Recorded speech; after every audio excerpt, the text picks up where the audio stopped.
Hi, I'm Hatim Kheir, counsel for the Justice Center for Constitutional Freedoms, and this is the update for day 23 of the Public Order Emergency Commission hearings.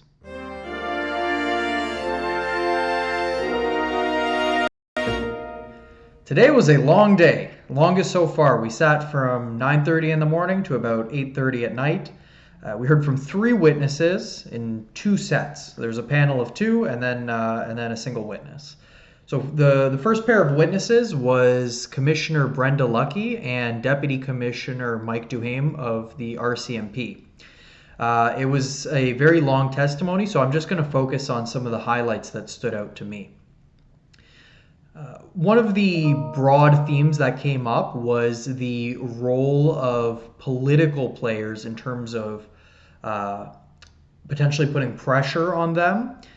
They did deny anything like that, though they were shown documents where, for example, Minister Mendicino made a comment about, I have quote, must start with enforcement, end quote. So that was from, I believe it was from Deputy Commissioner Duhaime's notes.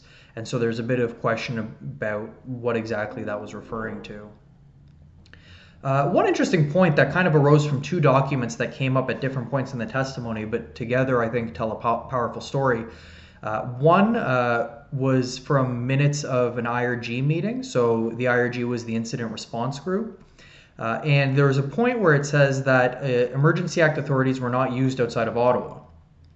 But earlier in the testimony, there was a document that was brought up that's, this was now done after the Emergency Act had been invoked. It was from a meeting discussing what was being used, and basically in their review, it was said that there were no charges laid under the Emergencies Act. All of them were criminal code, and the Ottawa Police Service could have made an exclusion zone without the Emergencies Act. So between those 2 things, it leaves very little for actually a use from the Emergencies Act. Another question that arose was why Commissioner Lucki didn't speak at several meetings that took place on February 13th. There was both an incident response group meeting, which was so again, the incident response group is a sort of a very high level meeting in terms of how to deal with the situation. And then there was also a cabinet meeting with ministers from the government. And Commissioner Lucki had speaking notes, and the speaking notes included the fact that police had a plan and that they felt as though they had not exhausted all of their options. But then Commissioner Lucki was present at both meetings, but then didn't speak at them. So that didn't get brought up, though it does appear that she did advise Minister Mendicino that she felt all options had not been exhausted. And I think that was done through an email.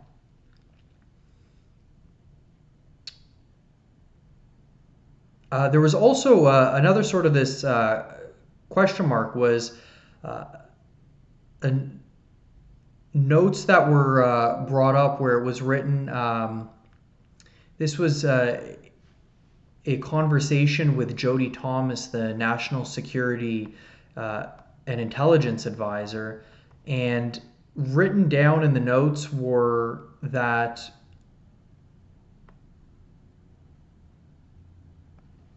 quote, measures putting out draconian, end quote, and quote, RCMP taking advantage of authority, end quote. So those were from Deputy Commissioner Duhaime's notes, but he said he couldn't remember what the note meant. So kind of a question mark there. So now I'm going to turn to the third witness we heard from today, who was Deputy Commissioner Curtis Zablocki. So he's the Deputy Commissioner that's responsible for the RCMP in Alberta, and his testimony centered on the protest at Coutts and the RCMP response to it.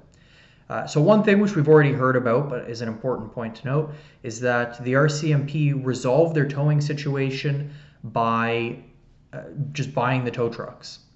And it was asked of him what happened to some of the other tow truck drivers that they'd reached out to. So they'd reached out to tow truck drivers in the United States to ask for assistance, and some of them weren't able to assist, though they were otherwise willing, because they were unvaccinated and so couldn't enter the country due to the same restrictions that were being protested by the truckers.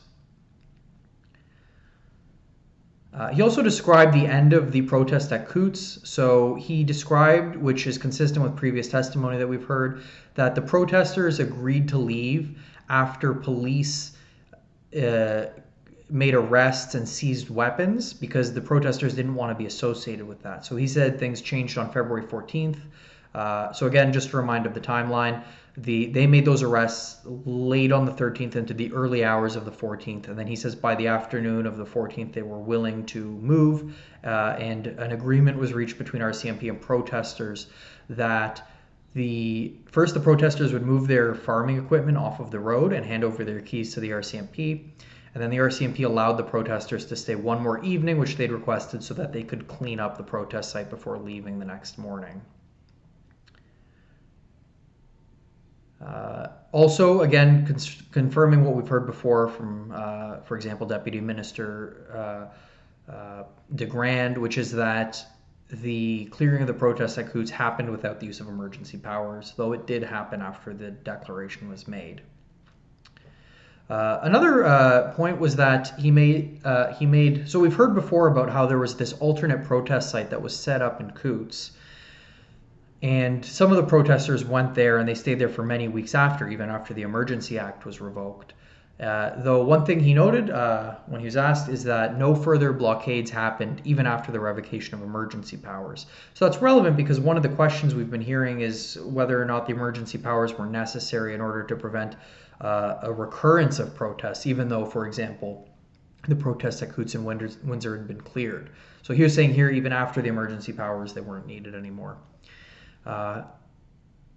Or they weren't needed. After they were revoked, it didn't make a difference. So those are the highlights I had for today. It was quite a long day. Apparently we're in for some more long days this week. But tune in tomorrow when I'll have the update for day 24 of the Public Order Emergency Commission hearings. Thanks, and I'll talk to you then.